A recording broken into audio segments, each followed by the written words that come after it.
Good evening. Our main story is the deepening crisis surrounding the spread of coronavirus. In one of the latest developments, a hotel in Tenerife in Spain's Canary Islands has been locked down after a visiting Italian doctor tested positive.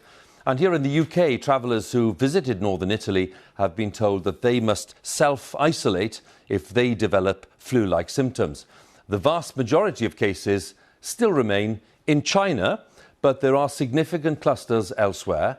There are more than 77,000 cases on the Chinese mainland and more than 2,600 people have died there. South Korea has seen a sharp rise in cases. Almost 1,000 have been infected and 10 people have died there so far.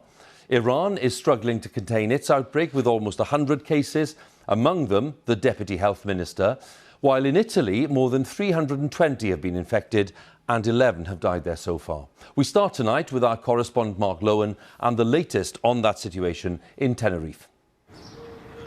From island haven to health scare lockdown, Italy's coronavirus outbreak has spread to Tenerife. The Costa Adige Palace Hotel now shut off after an Italian guest, a doctor, tested positive. They woke up to this, ordered to stay put. Hundreds stuck inside. We just got to stay in the hotel. We can't leave the hotel. We can walk around the grounds, sit on the sun lounges, but there's a cordon around the hotel with the police. In Italy itself, cases are still rising. It's Europe's worst affected country, and in Milan, they're not taking any chances. Pharmacies across the city have the same sign. We've run out of masks and sanitizing gel. Among the places closed, La Scala Opera has been silenced, a blow for Alan and Mary Spencer, who came from Somerset to enjoy a Verdi classic. Well, we were disappointed because we had made plans to visit so many places in Milan for the first time, and all of them are closed. Under new British government rules, if they show symptoms after going home, they'd have to self-isolate for 2 weeks. We feel we're most at threat, perhaps during our return journey, when we will be in contact with other people travelling by train and by plane. Until then, we feel comfortable and safe here. One of Italy's key concerns now is the economic impact of the virus. With sites closed, tourists cancelling and businesses suffering, there's talk of it tipping into recession. And until they can stem the outbreak, the EU's third largest economy will feel the shock. Prime people-watching spots are virtually people-free. Cafes count their losses. Gabriele Gerosa says it's the worst he's seen in years. Milan is suffering a psychosis. People are scared and aren't going out. A world of easy travel has met a virus that knows no borders. Italy's battle is proving heavier than most, but the front line of the fight keeps moving. Mark Lowen, BBC News, Milan. Well, in Iran, as we mentioned earlier, the Deputy Health Minister, who had denied that his country had a problem with the virus, has now said that he's tested positive for coronavirus, and it prompted an allegation from the Trump administration that the Iranians are covering up the full extent of the outbreak in that country. Our correspondent Rana Rahimpour from BBC Persian has the latest details.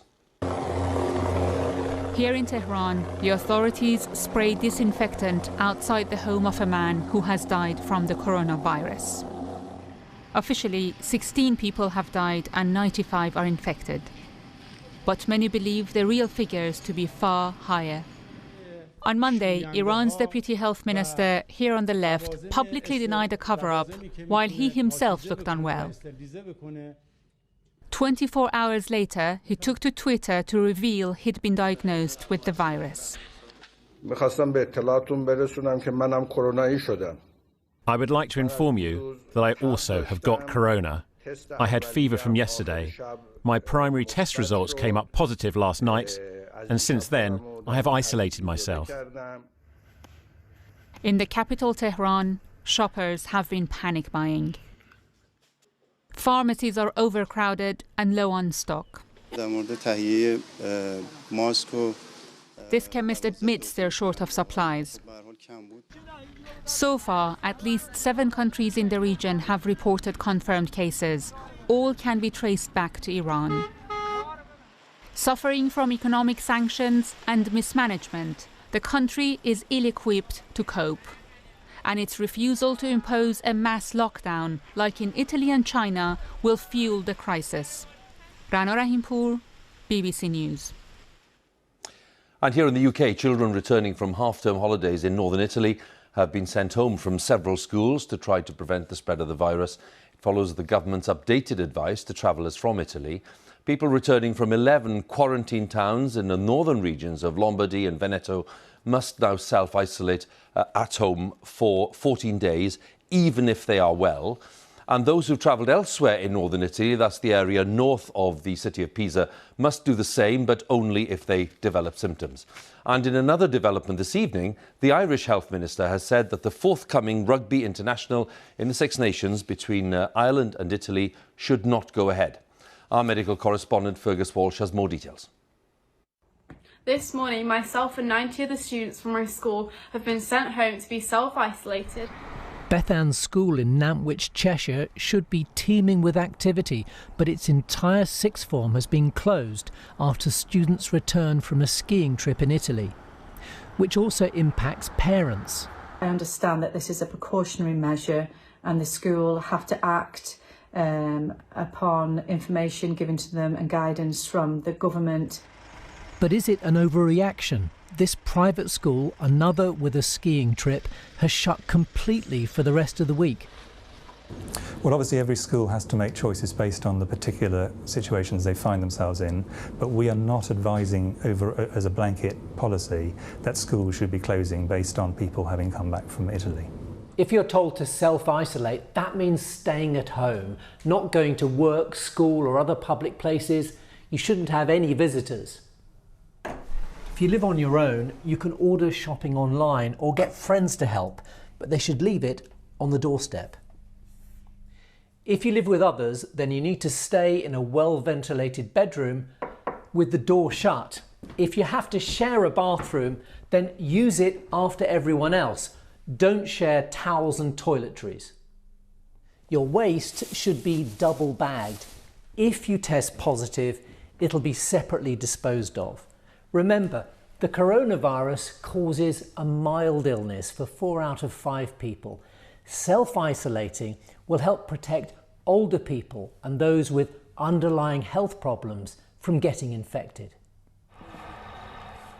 Travellers returning from northern Italy are being advised they only need to self-isolate if they develop flu-like symptoms or they've been in one of the quarantine areas.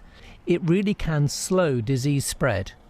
By isolating those with symptoms in healthcare settings, tracing their contacts, getting those to self-isolate until we determined that. So that led to the control of the SARS epidemic. So we're still uncertain if those will be sufficient to fully contain the pathogen that we see now, but it certainly has a great potential. Nearly 7,000 people have been tested for coronavirus in the UK. Just 13 have been positive. For now, it seems the virus has yet to get a firm foothold here.